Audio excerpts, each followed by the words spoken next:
Election Jammu Kashmir के शुरू हो गए और इलेक्शन शुरू होने के साथ ही राजनीतिक दलों ने अपना सही रंग दिखाना जो है वो शुरू कर दिया।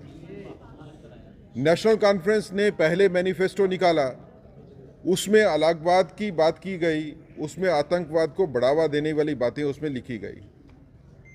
जो लोग जेलों में बंद हैं उनको छोड़ने की बात की गई। नेशनल हाईवे के ऊपर जो है वो चेकिंग की रोकने की बात की गई ताकि नारकोटिक स्मगलिंग का एक जो रैकेट है टेररिज्म के साथ कनेक्टेड है उसको बढ़ावा दिया जा सके। जानबूझ के ऐसे मुद्दे रखे गए, 370 के ऊपर दोबारा बात करने की बात, 35A के ऊपर दोबारा बात करने की बात हो, जो पता है कि जम्मू कश्मीर यूनियन टेरिटरी के इख्तियार में नहीं है, पार्लियामेंट के इख्तियार में है, लेकिन जानबूझ के ऐसी बातें रखी गई जिसमें अराजकता भी फैलेगी और आतंकवाद और अलगवाद को भी बढ़ावा देने की कोशिश की जाएगी।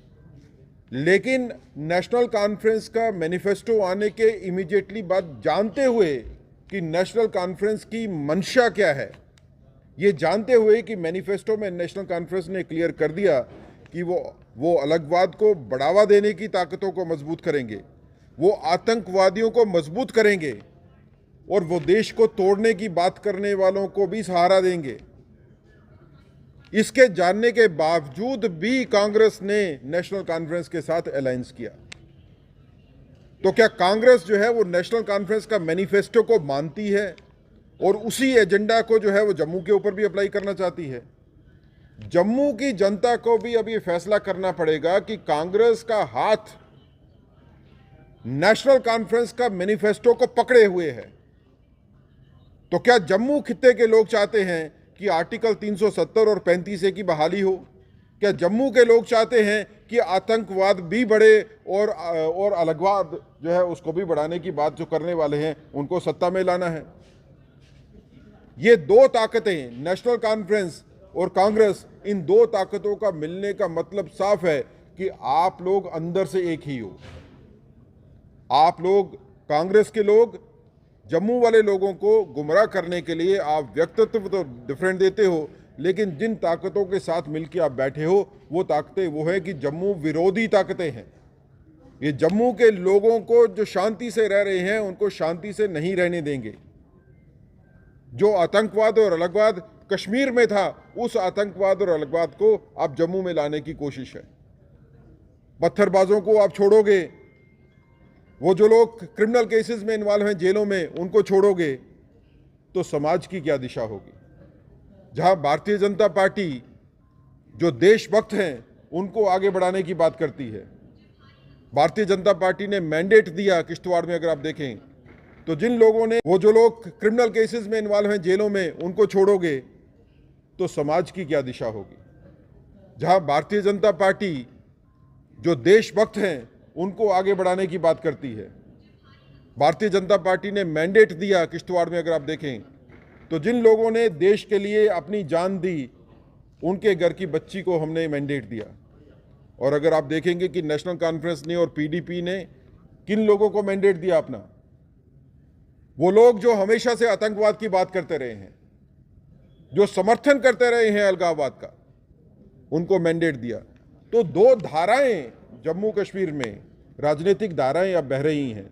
एक वो जो राष्ट्र को मजबूत करना चाहती हैं, जो देशभक्तों का सम्मान करती हैं, जो चाहती हैं कि जम्मू और कश्मीर दोनों खित्तों में जो है वो शांति स्थापना हो, और दूसरी वो ताकतें जो शांति के खिलाफ काम करती हैं, जो राष्ट्र विरोधी और जनता विरोधी ताकतों को मजबूत करना चाहती हैं, जो जम्मू कश्मीर को पीछे धकेलना चाहती हैं 10 साल पहले वाली पोजीशन में। जम्मू कश्मीर अब आगे बढ़ चुका है। अब जम्मू कश्मीर शांति की ओर जो है वो बढ़ रहा है। यहाँ पे तरक्की भी हुई। यहाँ के युवा लोग अब देखते हैं कि आने वाले वक्त में कितनी नौकरियां उनको मिलेंगी। भारतीय जनता पार्टी ही एक पार्टी है जो आश्वासन देती है कि हम युवाओं का भी ध्यान रखेंगे, महिलाओं का भी ध्यान रखेंगे, किसानों का भी ध्यान रखेंगे। अगर शेड्यूल कास्ट, शेड्यूल ट्राइब की तरफ किसी ने सोचा तो भारतीय जनता पार्टी ने सोचा।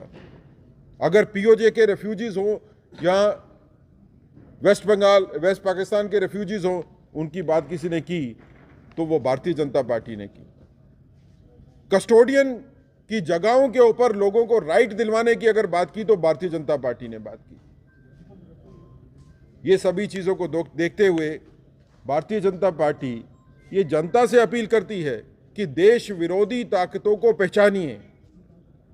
ये लोग आपके बीच में ही आए हैं, आपके बीच में बैठ के काम करेंगे और बाद में आपके अगेंस्ट सारे के सारे फैसले जो है वो होंगे। तो राष्ट्रहित में सजग रह के वोट डालिए। भारतीय जनता पार्टी को आपने देखा, परखा और आपने पाया है।